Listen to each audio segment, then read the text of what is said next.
ചെമ്പനീർ പൂവിന്റെ ഇനി വരാൻ പോകുന്ന ഒരു അടിപൊളി സൂപ്പർ ത്രില്ലിംഗ് എപ്പിസോഡ് റിവ്യൂ ആണ് പറയുന്നത്. അങ്ങനെ ശ്രുതി കാരണം ചന്ദ്രമതിക്ക് ഒരു 8ന്റെ പണി തന്നെ കിട്ടുന്നുണ്ട്. ശ്രുതിയുടെ എല്ലാവിധ കള്ളത്തരങ്ങളും ചന്ദ്രമതി തിരിച്ചറിയും. സത്യമെല്ലാം മനസ്സിലാക്കിയതിനു ശേഷം പിന്നീട് ചന്ദ്രമതി രേവതിയേക്കാൾ കൂടുതലായിരിക്കട്ടെ ശ്രുതിയെ വെറുത്തു പോകുന്നത്. രേവതിയോട് പെരുമാറുന്നതിനേക്കാൾ വളരെ മോശം രീതിയിൽ തന്നെയായിരിക്കും പിന്നീട് അങ്ങനെ ചന്ദ്രമതി ശ്രുതിയോട് പെരുമാറുന്നതും. എന്നാൽ തന്റെ കള്ളത്തരങ്ങളെങ്ങാനും ചന്ദ്രാന്റി അറിയോ എന്നൊക്കെ ചിന്തിച്ചുകൊണ്ട് ശ്രുതി ഏതായാലും ചന്ദ്രമതിയെ സോപ്പിടാൻ വേണ്ടിട്ട് 10 പവന്റെ ഗോൾഡിന്റെ ലേറ്റസ്റ്റ് ഡിസൈനിലുള്ള പുതിയൊരു നെക്ലസ് തന്നെ ചന്ദ്രമതിക്ക് കൊടുക്കും. ചന്ദ്രമതി ഏതായാലും അതെല്ലാം സന്തോഷത്തോടെ വാങ്ങിക്കും. ചെയിനൊക്കെ ശ്രുതിയുടെ കയ്യിൽ നിന്ന് വാങ്ങിച്ചു വെക്കുന്നുണ്ടെങ്കിൽ പോലും ചന്ദ്രമതി ഒരിക്കലും യാതൊരുവിധ വിട്ടുവീഴ്ചയും ശ്രുതിയോട് നടത്തുന്നില്ല. ശ്രുതിക്ക് ആ ഒരു ചെയിന് കിട്ടിയത് ആന്റണിയുടെ കയ്യിൽ നിന്നായിരിക്കും. ഒരാൾ ഈ ചെയിൻ എന്റെ കയ്യിൽ വിൽക്കാൻ തന്നതാണ്, അതുകൊണ്ട് ഇത് നീ എടുത്തോ എന്നൊക്കെ പറഞ്ഞുകൊണ്ടായിരിക്കട്ടെ ആന്റണി ശ്രുതിക്ക് ആ ഒരു ചെയിന് കൊടുക്കുന്നത്. എന്നാൽ ആന്റണി ഇത് മറ്റൊരാളിൽ നിന്ന് മോഷ്ടിച്ച ചെയിനായിരുന്നു. എന്നാൽ മോഷ്ടിച്ച ചെയിനാണ് എന്നൊന്നും മനസ്സിലാക്കാതെ ആയിരിക്കട്ടോ ശ്രുതി ഇത് ഭയങ്കര സന്തോഷത്തോടു കൂടി തന്നെ ചന്ദ്രമതിക്ക് കൊണ്ടുവന്ന് കൊടുക്കുന്നത്. ചന്ദ്രമതി ആണെങ്കിൽ ഇത്രയും നല്ല വെയിറ്റ് കൂടിയ സ്വർണത്തിന്റെ ചെയിനല്ലേ എന്നൊക്കെ ചിന്തിച്ചുകൊണ്ട് തന്നെ ഭയങ്കര സന്തോഷത്തിലായിരിക്കും. എങ്ങോട്ടേക്ക് പോവുകയാണെങ്കിലും പിന്നെ ആ ചെയിൻ ഇട്ടുകൊണ്ടായിരിക്കട്ടെ ഓരോ ഫംഗ്ഷൻ അറ്റൻഡ് ചെയ്യാൻ വേണ്ടിയിട്ട് ചന്ദ്രമതി പോകുന്നത്. അങ്ങനെ ഫ്രണ്ടിന്റെ മോളുടെ ബർത്ത്ഡേ ഫംഗ്ഷൻ അറ്റൻഡ് ചെയ്യാൻ വേണ്ടിയിട്ട് ആ ഒരു ചെയിനും അണിഞ്ഞുകൊണ്ടായിരിക്കും ചന്ദ്രമതി പോകുന്നത്. ആ ബർത്ത്ഡേ ഫംഗ്ഷനിൽ വെച്ചുകൊണ്ട് തന്നെ ഈ ചെയിനിന്റെ യഥാർത്ഥ ഉടമ ചന്ദ്രമതിയുടെ കഴുത്തിൽ ആ ഒരു ചെയിന് കാണുന്നുണ്ട്. ചന്ദ്രമതിയുടെ കഴുത്തിൽ ആ ഒരു ചെയിന് കണ്ടതോടുകൂടി തന്നെ ഇനി ഒരു പക്ഷെ തന്റെ കയ്യിൽ നിന്ന് ചന്ദ്ര അത് അടിച്ചു മാറ്റിയതാണെന്നുള്ള രീതിയിലത്തെ സംശയമൊക്കെ തോന്നിപ്പോവും. അതുകൊണ്ട് തന്നെ കണ്ണിമ വെട്ടാതെ ചന്ദ്രയെ തന്നെ ആ ഒരു ചെയിനിലേക്ക് തന്നെ നോക്കി നിൽക്കായിരിക്കട്ടെ ആ സ്ത്രീയെ. എന്നിട്ട് ചന്ദ്രമതിയുടെ അടുത്തേക്ക് പോയിട്ട് ആ ഒരു ചെയിനിനെ പറ്റിയിട്ട് ചോദിക്കുന്നുണ്ട് ആ സ്ത്രീ. അല്ല നിങ്ങൾക്ക് എവിടുന്നാ ഈ മാല കിട്ടിയത് എന്ന് ചോദിക്കുന്ന സമയത്തിന് ചന്ദ്രമതി പറയുന്നത് ഇതെന്റെ മരുമോൾ എനിക്ക് ഗിഫ്റ്റ് ആയിട്ട് തന്നതാണെന്ന് പറയും. ഇത് കേട്ടിട്ടൊന്നും ആ സ്ത്രീക്ക് വിശ്വാസമാവുന്നില്ല. എന്നാൽ തന്റെ ചെയിൻ ഒരിക്കലും മാറിപ്പോവാതിരിക്കാൻ വേണ്ടിയിട്ട് തന്റെ പേര് ആ ഒരു ചെയിനിൽ കൊത്തിവെച്ചിരുന്നു. അത് നോക്കാൻ വേണ്ടി ചന്ദ്രമതിയുടെ ചെയിന് പിടിച്ചിട്ട് അതിങ്ങനെ മറിച്ചു നോക്കട്ടെ ആ ഒരു സ്ത്രീ. അതോടുകൂടി തന്നെ ഇത് ശരിക്കും തന്റെ ചെയിനാണ് എന്ന കാര്യം ആ ഒരു സ്ത്രീക്ക് മനസ്സിലാവും. എന്നാൽ തന്റെ ചെയിനാണിതെന്ന് മനസ്സിലാക്കിയതോടുകൂടി തന്നെ ആ ഒരു സ്ത്രീ അങ്ങ് ബഹളം വെക്കും. എന്നിട്ട് പറഞ്ഞിട്ട് അതെ ഇത് എന്റെ ചെയിനാണ്, നിങ്ങൾ ശരിക്കും എന്റെ ചെയിൻ എന്റെ കയ്യിൽ നിന്ന് മോഷ്ടിച്ചതല്ലേ, മര്യാദയ്ക്ക് ദൂരെ തരണം എന്നൊക്കെ പറഞ്ഞു കൊടുത്തിട്ട് ആ ഒരു സ്ത്രീ അവിടെ വെച്ചിട്ട് ബഹളം വെക്കാണ്. ആ സമയത്തിന് ആ ഒരു വീടിന്റെ ഓണർ വന്നിട്ട് പറഞ്ഞിട്ട് നിങ്ങൾ എന്തായി കാണിക്കുന്നത്, ഇവിടെ വെറുതെ ബഹളം വെക്കല്ലേ, ഇതൊരു ബർത്ത്ഡേ ഫംഗ്ഷൻ ആണെന്നുള്ള കാര്യം നിങ്ങൾക്കറിയാലോ, അതുകൊണ്ട് ദയവ് ചെയ്ത് ഈ ഫംഗ്ഷൻ നിങ്ങളായിട്ട് അലങ്കോലപ്പെടുത്തില്ലേ എന്നൊക്കെ പറഞ്ഞിട്ട് ആ ഒരു സ്ത്രീയോട് പറയും. അതിനുശേഷം ചന്ദ്രയോട് അങ്ങ് ദേഷ്യപ്പെട്ടുകൊണ്ട് തന്നെ ചോദിക്കുന്നത് എന്നാലും ചന്ദ്രൻ നീ എന്ത് പരിപാടിയാണ് ഈ കാണിക്കുന്നത്, എന്നാലും മറ്റുള്ളവരുടെ ചെയിനൊക്കെ മോഷ്ടിച്ചുകൊണ്ടാണ് നിങ്ങൾ നടക്കുന്നത് എന്നൊക്കെ ചോദിച്ചുകൊണ്ട് തന്നെ ചന്ദ്രമതി വല്ലാത്ത രീതിയിൽ അങ്ങ് അപമാനിക്കും. ഇതെല്ലാം കേൾക്കുന്ന സമയത്തിന് ചന്ദ്രമതിക്ക് ഭയങ്കര സങ്കടാവുന്നുണ്ട് എന്ന് മാത്രമല്ല എല്ലാവരുടെയും മുന്നിൽ വെച്ച് അപമാനപ്പെട്ടത് കൊണ്ട് തന്നെ ആകെ തല കുനിച്ച് നിൽക്കാണ്. എന്നിട്ട് പറഞ്ഞിട്ട് ഇതെനിക്ക് എന്റെ മരുമോൾ ഗിഫ്റ്റ് ആയിട്ട് തന്നതാണെന്നൊക്കെ പറഞ്ഞു നോക്കുന്നുണ്ട് ചന്ദ്ര. എന്നാൽ അതും കൂടി കേട്ടതോടുകൂടി തന്നെ അവരെല്ലാവരും ചേർന്നിട്ട് ചന്ദ്രമതി വീണ്ടും കളിയാക്കിയിട്ട് സംസാരിക്കാണ്. എന്നിട്ട് ചോദിക്കുന്നുണ്ട് അപ്പോ നിങ്ങൾ എല്ലാവരും കുടുംബപരമായിട്ട് തന്നെ ഇങ്ങനെ മോഷ്ടാക്കളാണല്ലേ, എന്തായാലും സ്വന്തം മരുമോൾ ഇത് എന്റെ കയ്യിൽ നിന്ന് മോഷ്ടിച്ചതാണ് എന്നൊക്കെ പറഞ്ഞുകൊണ്ട് തന്നെ ചന്ദ്രമതി അവരെല്ലാവരും ചേർന്നിട്ട് ആ ഒരു ഫംഗ്ഷൻ വെച്ചിട്ട് വല്ലാതെ അങ്ങനെ തൊലി ഉരിച്ചുകൊണ്ടായിരിക്കട്ടെ സംസാരിക്കുന്നത്. എല്ലാവരുടെയും മുന്നിൽ വെച്ച് ആകെ നാണം കെട്ടി നാറി നിൽക്കായിരിക്കട്ടെ ചന്ദ്രമതി. ആ സ്ത്രീ ഏതായാലും അവരുടെ ഭർത്താവിനെയും കൂട്ടിക്കൊണ്ട് അങ്ങോട്ടേക്ക് വരുന്നുണ്ട്. അദ്ദേഹം വന്ന് നോക്കുമ്പോൾ ചന്ദ്രയുടെ കഴുത്തിൽ ആ ഒരു ചെയിന് കാണുന്ന സമയത്തിന് അയാൾക്ക് അങ്ങ് ദേഷ്യം വരാണ്. എന്നിട്ട് ചോദിക്കുന്നത് നിങ്ങൾ എന്തിനാ എന്റെ ഭാര്യയ്ക്ക് ഞാൻ കൊടുത്തിരിക്കുന്ന ചെയിനും ഇട്ടുകൊണ്ട് നടക്കുന്നത്. അന്നേരം ചന്ദ്രമതി പറയുന്നത് അയ്യോ ഞാൻ ആരുടെയും മോഷ്ടിച്ചതൊന്നുമില്ല, എന്റെ മരുമകൾ ശ്രുതിയാണ് എനിക്ക് ഈ ചെയിന് തന്നത് എന്ന് പറയുന്ന സമയത്തിന് അയാൾ പറയുന്നുണ്ട് എങ്കിൽ പിന്നെ നിങ്ങൾ നിങ്ങളുടെ മരുമകളോട് ഇങ്ങോട്ടേക്ക് വരാൻ പറ, അല്ലെങ്കിൽ ഇപ്പൊ തന്നെ നിങ്ങൾ ഇത് മോഷ്ടിച്ചു എന്ന് പറഞ്ഞുകൊണ്ട് ഞങ്ങൾ പോലീസിനെ വിളിക്കും എന്നൊക്കെ പറയുന്നത് കേൾക്കുന്ന സമയത്തിന് ചന്ദ്രമതിക്ക് ആകെ വിഷമാവുന്നുണ്ട്. ഉടനെ തന്നെ ചന്ദ്രമതി ശ്രുതി അങ്ങോട്ടേക്ക് വിളിച്ചു വരുത്തും. മോളെ ശ്രുതി നീ എത്രയും പെട്ടെന്ന് ഇങ്ങോട്ടേക്കൊന്ന് വായോ എന്നൊക്കെ പറഞ്ഞുകൊണ്ടായിരിക്കട്ടെ ശ്രുതിനെ അങ്ങോട്ടേക്ക് ചന്ദ്ര വിളിച്ചു വരുത്തുന്നത്.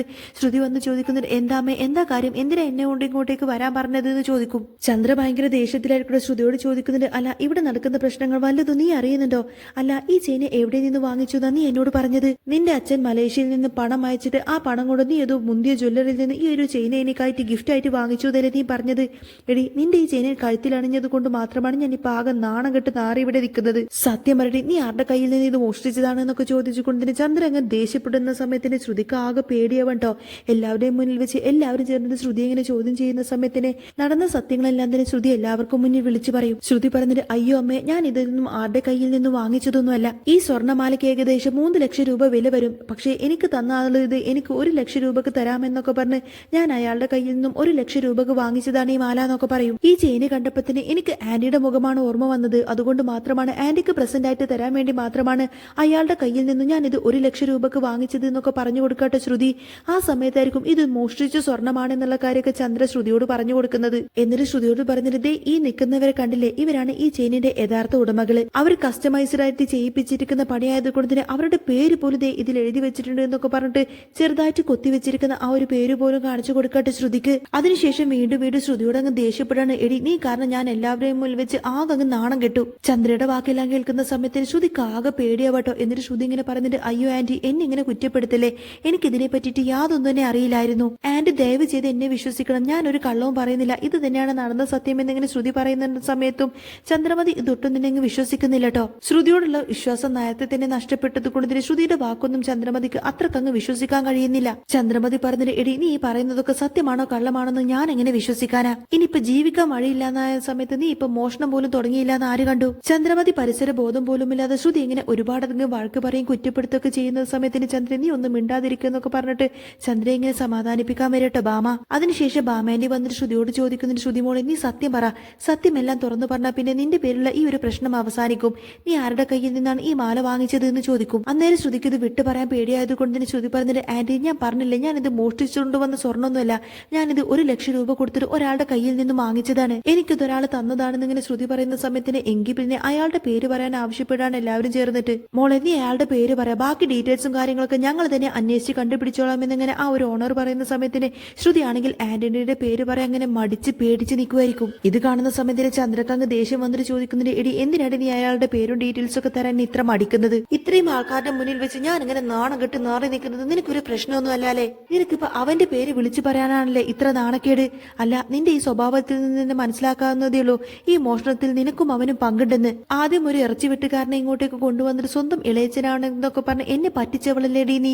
അങ്ങനെയല്ല നീ ഇതല്ല ഇതിനപ്പുറം ചെയ്യും. ഇവരുടെ സംസാരം കേൾക്കുന്ന സമയത്തിന് ചെയിനിന്റെ ഓണേഴ്സ് പറഞ്ഞിട്ട് അതെ നിങ്ങളുടെ കുടുംബകാര്യത്തെ പറ്റിയിട്ട് ഞങ്ങൾക്കൊന്നും അറിയണ്ട, ഏതായാലും ഇതിന് പുറകിലുള്ള സത്യാവസ്ഥ ഞങ്ങൾക്ക് അറിഞ്ഞേ പറ്റൂ, ഞങ്ങൾക്ക് ഏതായാലും ഞങ്ങളുടെ സ്വർണ്ണമാല കിട്ടിയേ പറ്റൂ എന്നൊക്കെ പറഞ്ഞ് വാശി പിടിച്ചു നിൽക്കും. എന്നാൽ ബർത്ത്ഡേ ഫംഗ്ഷൻ നടത്തുന്ന ചന്ദ്രയുടെ ഫ്രണ്ടിനാണെങ്കിൽ ശ്രുതിയും ചന്ദ്രമതിയും ഇത്രമാത്രം ഉടക്കിലാണെന്നുള്ള കാര്യമൊന്നും അറിയില്ലായിരുന്നു. ശ്രുതിയുടെ കള്ളത്തിലെല്ലാം തന്നെ ചന്ദ്രയുടെ വായിൽ നിന്ന് കേൾക്കുന്ന സമയത്തിന് ആ ഒരു ഫ്രണ്ട് ചോദിക്കുന്നുണ്ട്, ചന്ദ്ര നീ എന്തൊക്കെയാണ് ഈ വിളിച്ചു പറയുന്നത്? ശ്രുതി ഒരു ഇറച്ചി വെട്ടുകാരനെ കൊണ്ടിട്ട് സ്വന്തം അലേച്ചനാണെന്നൊക്കെ പറഞ്ഞ് നിന്റെ മുന്നിൽ അഭിനയിപ്പിച്ചു എന്നോ? അപ്പോ നിന്റെ വീട്ടിലെ ആൾക്കാരൊക്കെ ഇങ്ങനെ തന്നെയാണല്ലേ ചന്ദ്രേ? ഇതും കൂടി കേൾക്കുന്ന സമയത്തിന് ചന്ദ്രമതിക്കാണെങ്കിൽ ശ്രുതി അങ്ങ് കടിച്ചു വലിച്ചു കീറാനുള്ള അത്രമാത്രം ദേഷ്യത്തിൽ ഇങ്ങനെ നിൽക്കുകയാണ്. ചന്ദ്രമതി ഇങ്ങനെ ശ്രുതിയോട് പറഞ്ഞിട്ട് എടി നീ കാരണം ഞാൻ ഇവരുടെയൊക്കെ മുന്നിൽ വെച്ച് ആകെ നാണം കെട്ടി നാറി നിന്നു, അതുകൊണ്ട് എനിക്ക് ഇനി ഒരിക്കലും ഇവിടെ നിൽക്കാൻ താല്പര്യമില്ല എന്നൊക്കെ പറഞ്ഞ് ചന്ദ്രമതി പയ്യെ അവിടെ നിന്നങ്ങ് മുങ്ങാൻ നോക്കാണ്. ആ സമയത്തിന് ആ ഒരു ചെയിനിന്റെ ഓണേഴ്സ് ചന്ദ്രയെ അങ്ങ് തടഞ്ഞു നിർത്തും. അവര് പറഞ്ഞിട്ട് അല്ല നിങ്ങൾ ഇത് ഇങ്ങോട്ടേക്ക് പോകുന്നത്, ഏതായാലും ഈ ചെയിനിന്റെ കാര്യത്തിൽ ഒരു തീരുമാനം ഉണ്ടാക്കിയിട്ട് ഇവിടെ നിന്ന് പോയാൽ മതി. പിന്നെ ഇത് ഇത്രമാത്രം വില പിടിക്കുന്ന ഒരു സ്വർണ്ണ ചെയിൻ ആയതുകൊണ്ട് തന്നെ ഇത് കാണാനില്ല എന്നുള്ള കാര്യം ഞങ്ങൾ പോലീസിൽ കംപ്ലൈന്റ് ചെയ്തിട്ടുണ്ടായിരുന്നു.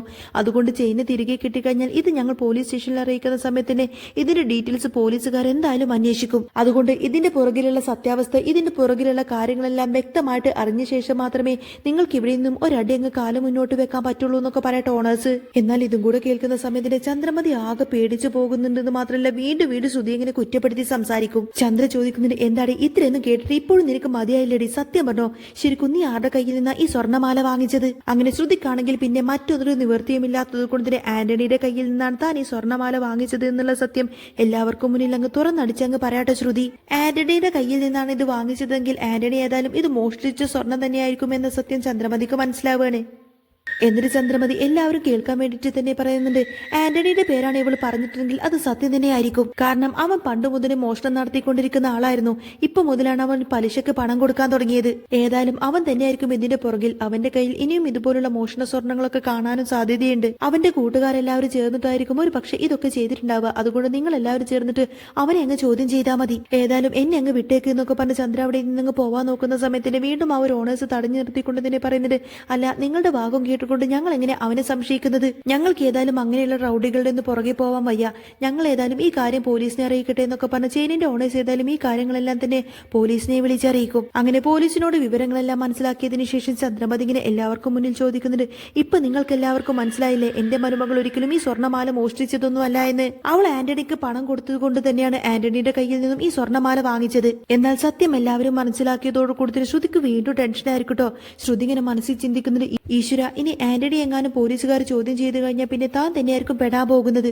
ഇതിന്റെ പുറകിലുള്ള സത്യം എങ്ങാനും ആന്റണി പറഞ്ഞു കഴിഞ്ഞാൽ പിന്നെ തന്നെ കുറിച്ചുള്ള മുഴുവൻ ഹിസ്റ്ററിയും ആന്റണിക്ക് നന്നായിട്ട് അറിയാം. തന്റെ ശരിക്കുമുള്ള പേര് ശ്രുതിയല്ല, മറിച്ച് താൻ കല്യാണിയാണെന്ന സത്യം എങ്ങാനും പുറത്തു വന്നാൽ പിന്നെ താൻ ഒരിക്കലും പിന്നെ ജീവിച്ചിരുന്നിട്ട് പോലും കാര്യമില്ല എന്നൊക്കെ ചിന്തിച്ചുകൊണ്ട് തന്നെ ശ്രുതി ഭയങ്കര ടെൻഷനിൽ ഇങ്ങനെ ചിന്തിക്കുകയാണ്. പോലീസ് ഏതായാലും ആന്റണിയാണ് ഇതിന്റെ പിന്നിൽ കളിച്ചത് എന്നൊക്കെ മനസ്സിലാക്കിക്കൊണ്ട് ആന്റണിയെ തപ്പാൻ വേണ്ടിയിട്ട് ആന്റണിയുടെ വീട്ടിലും ഓഫീസിലൊക്കെ വന്ന് നോക്കുന്ന സമയത്തിന് ആന്റണി പിടി കൊടുക്കുന്നില്ല കേട്ടോ.